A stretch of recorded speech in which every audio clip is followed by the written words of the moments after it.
High, আমি তালহা। আজকে তোমাদের সামনে তুলে ধরতে চলেছি এক ভয়ানক বাস্তবতা, এক আধুনিক যুগের মন নিয়ন্ত্রণের কারিগরি টিকটকের অ্যালগরিদম।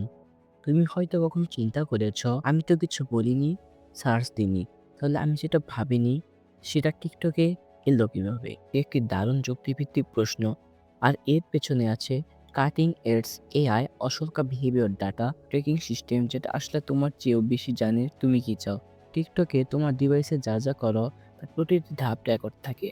তুমি কোথায় থেমে থাকো, কোন ভিডিওতে বেশি সময় দাও, কোথায় স্ক্রিপ্ট করো, কোন মিউজিক পছন্দ করো, এমনকি তোমার টাইপিং স্পিড পর্যন্ত এসব তথ্য ব্যবহার করে তারা তৈরি করে এক ধরনের ব্যবহারকারী প্রোফাইল, যেটা ভবিষ্যতের জন্য তৈরি করে।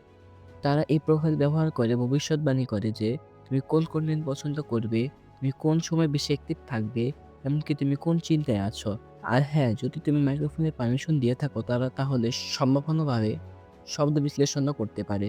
তুমি যেটি বলনি, শুধু ভাবছ, সেটাও কোনো না কোনো বিহেভিয়ার প্যাটার্নের মাধ্যমে বুঝে ফেলে।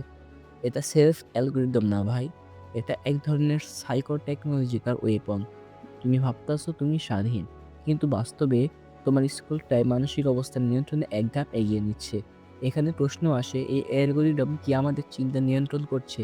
এক কথায় বললেন না, কিন্তু ওরা তোমার চিন্তাকে অনুমান করে দিচ্ছে।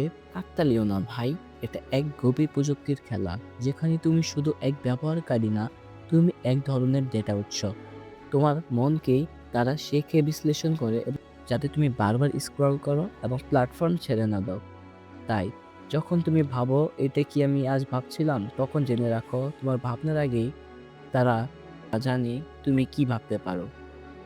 ভিডিওটি ভালো লাগলে লাইক, কমেন্ট, শেয়ার করো। আমি তালহা, আবার আসবো নতুন ভিডিও নিয়ে, নতুন কন্টেন্ট নিয়ে। বাই।